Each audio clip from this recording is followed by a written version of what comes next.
Rev up your engines and prepare to be a little bit confused because this week brings the release of the Top Racer collection from QuByte Interactive. Wait, Top Racer? Now, if you don't recognize the game from the name, then it's probably because this series is better known in the West by its former title, Top Gear. Now we're getting a pretty cool collection featuring the original Top Gear 2, and Top Gear 3000, as well as a new game called Crossroads that mashes together all the best elements, tracks, and cars from the other installments. This upcoming collection also features a number of cool quality of life improvements, filters for a nostalgic experience, brand new modes, and even online multiplayer support. Don't be thrown off by the different name because this is actually a really cool package that is a great buy for fans of these classic racers. Now, with the full release just a few days away, I wondered what the critics thought of the Top Gear games back in the day. Were they actually worth playing? To answer that question, I decided to flip through the pages of Super NES Buyer's Guide, Game Pro, Super Play, and more classic magazines to see what the critics said back when these games first came out. Get ready to race across the world and the universe in this Top Racer episode of QuByte Classics Review Crew.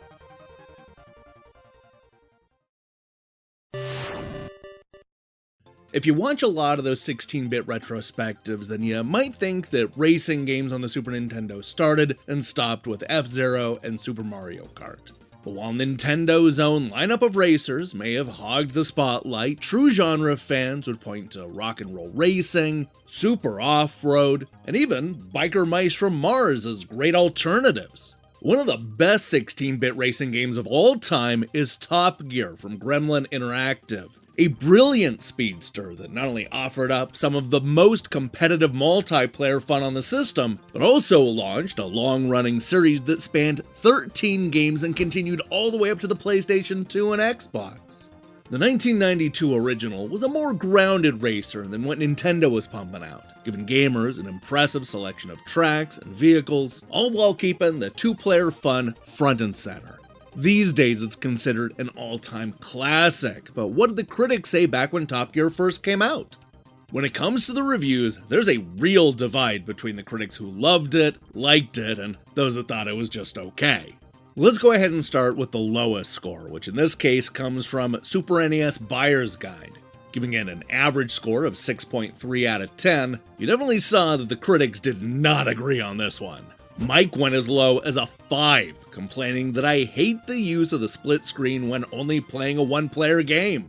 Secondly, the Mode 7 is barely scratched in this cart. There's nothing exciting or stimulating enough to instill a sense of awe here. However, your brake lights go on. Oh yeah. Dude liked it a bit more, giving it a 7. Top Gear is a pretty good racing game if you're looking for a 16-bit rad racer. The graphics are smooth and the gameplay is very good. There are a number of tracks and cars to choose from, and the hop-up options are interesting. Real racers use manual. While that 6.3 out of 10 was definitely low, Super NES Buyer's Guide was not the only magazine to not be fully won over by this first installment. Nintendo Power, for example, couldn't go any higher than a 3.7 out of 5. Similarly, Super Play gave it a 76%, making it the magazine's 263rd highest scoring Super NES game of all time. And then there's Game Pro, who gave it a 4 out of 5 and concluded that Top Gear is one of the hottest racing games ever. The pace never slows, and the tracks dish out enough variety to hold even the most diehard Speed King's interest. The computer opponents provide a solid challenge. The game has some super cool background music. Gamesters, start your engines!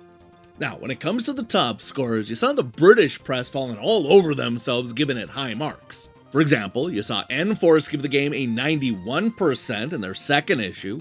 Mean Machines ended up going one tick higher, giving the first Top Gear a score of 92%. Julian explained that when you play it on your own, Top Gear is a challenging and enjoyable racing game with plenty to offer to keep you occupied. With 2 players, though, it really comes into its own and provides some of the best simultaneous head-to-head driving action I've experienced on a console. The sheer amount of cars and the twisting courses make for intense competition, with much sideswiping, cutting up, and ramming in evidence. It's truly brilliant fun. Look, as you can tell, the reviews are all over the place, but generally positive. General consensus is somewhere between love it and like it, especially if you end up playing the game with friends. Sure, that aspect of the game may not be as novel these days, but Top Gear still remains a great game that is fun to revisit.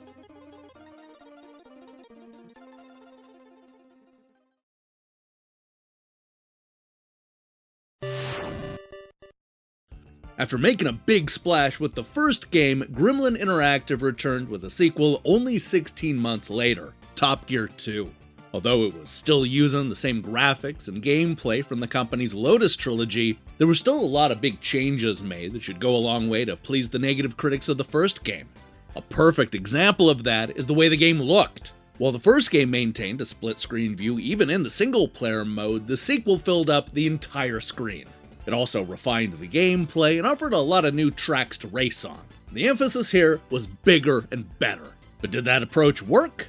Well, the answer to that question depends entirely on what magazine you were reading at the time. For example, if you read Edge back in 1993, then you would have seen them give Top Gear 2 the lowest score of the bunch, a 6 out of 10. This type of game has been around for almost a decade now. Pit Stop 2 on the Commodore 64 was one of the first. Since then, it's been copied and imitated to death. And Top Gear 2 is the game that stayed for the funeral. So, just another sequel. It's nothing new. It won't take the world by storm. Things have moved on from this, surely. Although low, that isn't all that far off from where Electronic Gaming Monthly's review crew landed when they gave the game an average score of 6.6 out of 10. This is also right in line with the 3.4 out of 5 that we saw from Nintendo Power. And then there was Superplay, which was right in the middle when they gave it a 74%, down slightly from the 76% they gave the first game. The original Top Gear looked a bit old-fashioned, even when it first came out, and it would be lucky to get a 70% if it were reviewed now. The sequel is slightly more sophisticated and has more features, but still looks a little behind the times. It's damn good fun to play, though. The excellent road gives a great sensation of speed, and the two-player mode is especially good fun.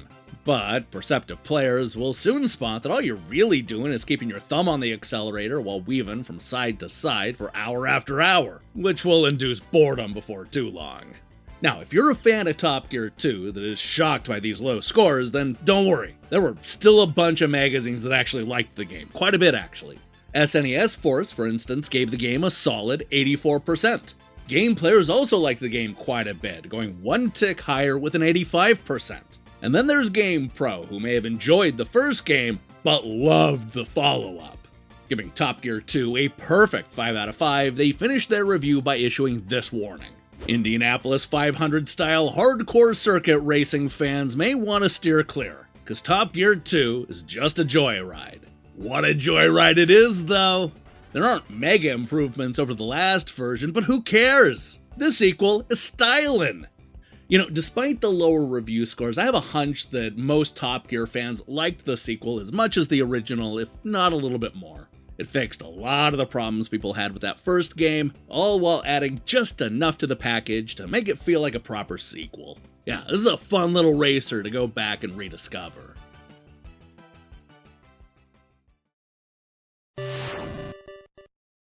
After two mostly grounded entries, the Top Gear series was about to go someplace it had never gone before. The future! Top Gear 3000 was a futuristic sequel that seemingly bucked a lot of what people liked about the first two games. It was also the third and final Super Nintendo installment, coming out at a time when everybody's focus was on Ridge Racer, Daytona USA, and those 32-bit racing games. Perhaps that's the reason why it got pretty much no critical coverage from the magazines that reviewed the first two games. In fact, of the 10 publications that reviewed the previous titles, only 2 of them opted to review Top Gear 3000. Let's go ahead and see what they thought of this time jump. When it comes to the reviews, Nintendo Power gave the lower of the two scores. Coming in with a 3.1 out of 5, they appreciated the 4-player action, the easy controls, and the blazing speed. They also liked the 3D terrain and the jumps. However, they were let down by the challenge, which, like Top Gear 2, isn't that great. They also note that you don't have the funky characters like in Rock and Roll Racing, and you don't have the great soundtrack either. They also suggested that the game came out a full year before its actual release, but we're just going to chalk that up to a typo. Now on the other side, GamePro wasn't as disappointed with this futuristic racing game as Nintendo Power. That said, it's clear from their 4 out of 5 score that they didn't like it as much as the previous game, which they gave a perfect 5 out of 5. Adjustable difficulty and smoothly handling cars that are easy to win with make this kart a good choice for drivers who don't yet have their license. Top Gear 3000 isn't at the top of the winners list, but it's running fine. So between these two reviews and the fact that nobody else chose to cover it, Top Gear 3000 is definitely the lesser of the Super NES trilogy.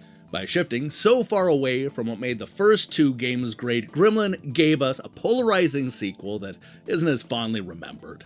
I say give it a play in the new Top Racer collection and see if you agree.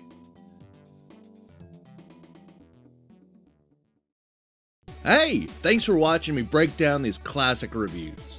If you liked what you saw here, then you should know that we post episodes just like this every time classic games get re-released on modern hardware. We have a whole playlist full of these types of episodes. Now, here's the question I have for you. What's your favorite 16-bit racing game? Between F-Zero and Rock and Roll Racing and Top Gear, there are just so many to choose from, and we haven't even begun to talk about the Genesis racers like Road Rash. Let me see your picks in the comments below. In other news, we'll be back later this week with a review of Pop Slingers and Airhead, two very different games. While you wait for that, I strongly recommend you click that subscribe button and support what we're doing here. Until then,